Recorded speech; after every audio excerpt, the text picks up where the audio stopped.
Friends, welcome back to Sandhya's kitchen and vlogs. So friends, ఈరోజు మనం prepare చేసుకోబోతున్నాం మసాలా ఇడ్లీ. ఈ రెసిపీ వచ్చేసి మనం ఫ్రెష్గా ఇడ్లీ ప్రిపేర్ చేసుకోవచ్చు. లేదు అంటే మనకి ఇడ్లీ మిగిలిపోతే కూడా ఇలా కనుక ప్రిపేర్ చేసుకుంటే చాలా టేస్టీగా ఉంటుంది. పిల్లలు అయితే చాలా ఇష్టంగా తింటారు ఈ రెసిపీని. సో మనం రెసిపీ చూసేద్దాం ఎలా చేయాలి అనేది.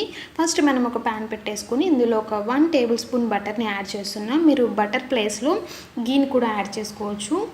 మనం ఆయిల్తో ప్రిపేర్ చేసేదానికన్నా వీటితో ప్రిపేర్ చేసుకుంటే ఫ్లేవర్ అనేది చాలా బాగుంటుంది. సో ఈ బటర్ని ప్యాన్ అంతా స్ప్రెడ్ చేసుకొని ఇది కొద్దిగా మెల్ట్ అయిపోయిన తర్వాత మనం ఇందులో చిన్నగా చాప్ చేసుకున్న ఆనియన్స్ వేసుకుందాం.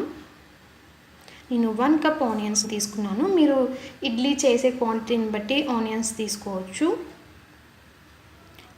సో ఇవన్నీ ఒకసారి ఇలా కలిపేసుకొని మీకు వీలైనంత చిన్నగా చాప్ చేసుకోండి. ఇలా చేసుకుంటే తినేటప్పుడు అండ్ చూడ్డానికి కూడా చాలా కలర్ఫుల్గా బాగుంటుంది.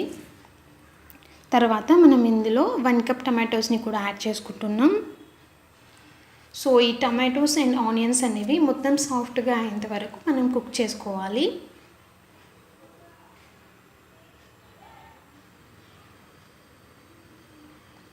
సో దీన్ని ఒక 1 మినిట్ పాటు మనం కుక్ చేద్దాం. సో దీన్ని ఒకసారి కలిపేసుకొని మనం ఇందులో ఒక 1/2 టీ స్పూన్ టర్మరిక్ యాడ్ చేద్దాం. పసుపును వేసుకుంటున్నాం. అలాగే మనం ఇందులో ఒక 1 టీ స్పూన్ కారం,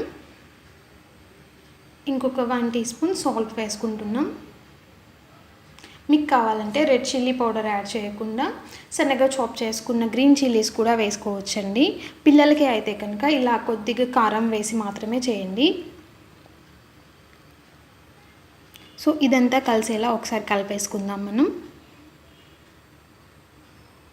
సో దీన్ని మూత పెట్టేసుకొని ఒక 2 నిమిషాలు మగ్గించిన తర్వాత మనకి టమాటోస్ అనేవి చాలా సాఫ్ట్గా అయిపోతాయి.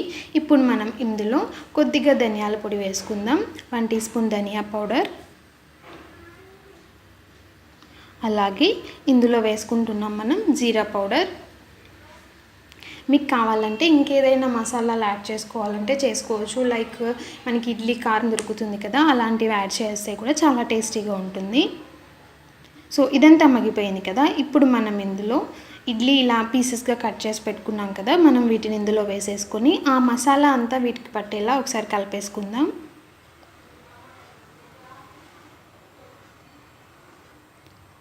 సో మనకి ఇడ్లీ ముక్కలు విరిగిపోకుండా కొంచెం నిదానంగా కలిపేసుకోండి. సో మనకి మొత్తం మసాలా అంతా కలిసిపోయింది కదా. సో ఇది చాలా టేస్టీగా ఉంటుంది. ఈ రెసిపీ ఒకసారి ట్రై చేసి చూడండి. చాలా తొందరగా అయిపోతుంది. పిల్లలైతే మాత్రం చాలా ఇష్టంగా తింటారు.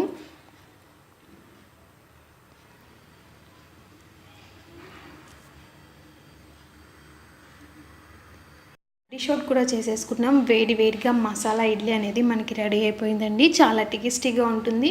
ఇడ్లీ కూడా చాలా సాఫ్ట్గా అయిపోతుంది. సో నోట్లో వేసుకుంటే కరిగిపోయేలాగా అనమాట. సో నచ్చితే కనుక ఖచ్చితంగా లైక్ చేయండి, షేర్ చేయండి. అలాగే మరిన్ని రెసిపీస్ కోసం సబ్స్క్రైబ్ చేసుకోండి.